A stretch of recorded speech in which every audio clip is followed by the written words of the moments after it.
هذه الأرض كتبت أولى حروف المجد، وسطرت صفحات من العزيمة والإرادة. هنا ارتفع صدى الطموح ليصنع واقعا لا يعرف المستحيل.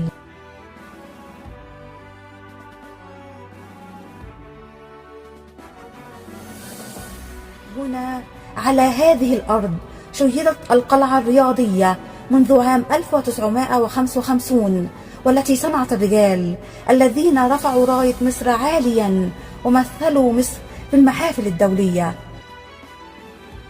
هنا كل ملعب شهد على خطوات أبطال تحدت المستحيل، وكل صالة احتضنت طموحات تحولت إلى إنجازات.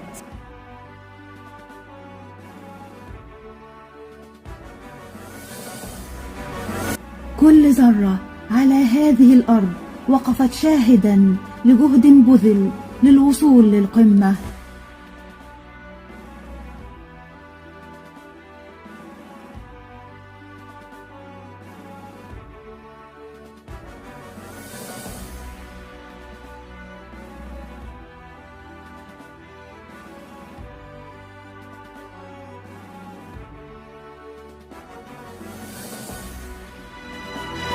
على مدار العقود وقف هنا عظماء قادة ورموز خطوا مسيرتهم بحروف من نور، عمداء أفاضل رؤيتهم كانت نبراسا أضاء الطريق، وأساتذة لم يكونوا مجرد معلمين، بل كانوا مبدعين في تشكيل أجيال صنعت المجد ورفعت راية الرياضة المصرية عاليا.